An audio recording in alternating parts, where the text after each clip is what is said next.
হে দোস্ত welcome back to my hello NK Nasir আজি মই ফাইনালি মুস্পিকাৰ ঘৰত আইছো এয়া দেখিবলৈ আছে বহুতৰ এটা আশা আছিলে যে মুস্পিকাসকলে মানে ঘৰত আহিব লাগে বহুতে মোক কমেন্ট কৰিছিলে মেছেজ কৰিছিলে যে মুস্পিকা তাত যোৱা যাই পিনে এটা মানে ভিডিঅ' বনোৱা সেইকাৰণে মই আজি ফাইনালি মই মুস্পিকাৰ ঘৰত আইছো সো গাইস আপোনালোকে দেখা পাইছে কাষতে মুস্পিকা আছে সো মুস্পিকা তোমাৰ কি খবৰ মোৰ খবৰ ভালে তোমাৰ খবৰ মোৰ খবৰ ভালে পিছে তোমাৰ এটা ভাইৰাল মানে গান এটা কৈ দিয়াচোন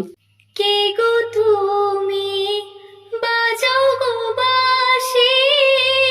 এই না নদীর ঘাটে তোমার বাঁশির সুরে গো আমার মনটা না রয় ঘরে কোন গ্রামে থাকো গো নাগর কোথায় তোমার বাড়ি আরে কোন গ্রামে থাকো গো নাগর কোথায় তোমার বাড়ি সো ধন্যবাদ সো গাইস আপোনালোকে শুনা পাইছে যে কেগো তুমি গানটো শুনা পাইছে সো বহুত ভাল লাগিছে সো এতিয়া মুস্পিকাৰ পৰা এটা অসমীয়া গান শুনিম সো জুবিনদাৰ গানটো জানা জানো জুবিনদাৰ গান এটা শুনি মুস্পিকাৰ মুখৰ পৰা চাও এটা জুবিনদাৰ গান গোৱা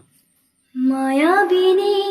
ৰাতেৰ বুকুত দেখা পালো তোমাৰ ছবি ধৰা দিলা গোপনে আহি হিয়াৰ কোন তুমি যে মোৰ হুকান মনৰ নিয়ৰৰে চেঁচা টোপাল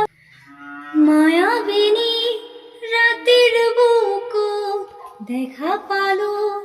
তোমাৰ ছবি ধৰা দিলা গোপনে আহি হিয়াৰ কোন তুমি যে মোৰ শুকান মনৰ নিয়ৰৰে চেঁচা টোপাল নামি অহা ৰ'দৰে নৈ মোৰ দেহত প্ৰতিপুৱা ধুমুহাৰ সতে মোৰ বহুদিনৰে আপোন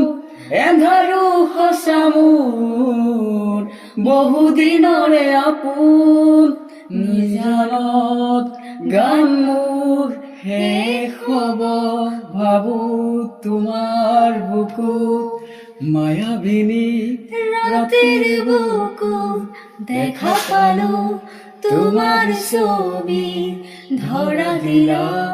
গোপনে আহি হিয়াৰ কোন ধন্যবাদ ধন্যবাদ মুস্পিকা আৰু আমাৰ জামান ব্ৰ প্ৰায় সকলোৱে চিনি পায় ইতিমধ্যে মই মানে মোৰ পেজত মানে ষ্টেজৰ মানে ভিডিঅ' দিছিলোঁ মুস্পিকা আছিলে আৰু জামান ব্ৰ আছিলে সো তোমালোকে যিমান পাৰা ভিডিঅ'টো শ্বেয়াৰ কৰি দিবা কাৰণ তোমালোকে যদি ছাপোৰ্ট নকৰা তেন্তে কোনে ছাপোৰ্ট কৰিব সো তোমালোকে যিমান পাৰা ভিডিঅ'টো শ্বেয়াৰ কৰিবা আৰু যিমান পাৰা ছাপোৰ্ট কৰি যাবা আৰু লগতে মুস্পিকা যিমান পাৰা তোমালোকে ছাপোৰ্ট কৰিবা আৰু তোমাৰ মানে কি পেজৰ নামটো কি আছিলে মুস্পিকা মিউজিক ওয়াৰ্ল্ড আচ্ছা মুস্পিকা মিউজিক ওয়াৰ্ল্ড মই স্ক্ৰীনত নামটো দি দিম তোমালোকে যিমান পাৰা ছাপোৰ্ট কৰিবা আৰু আইডিটো ফলো কৰি দিবা আৰু জামান ব্ৰ আপোনাৰ আইডি নাম কি আছিলে মোৰ নাম জামান ইলেক্স ফেচবুক পেজতো আছে ইনষ্টাতো জামান ইলেক্স আচ্ছা জামান ইলেক্স মই আইডিটো মই স্ক্ৰীনত দি দিম সো তোমালোকে যিমান পাৰা ফলো কৰি দিবা আৰু শ্বেয়াৰ কৰি দিবা ধন্যবাদ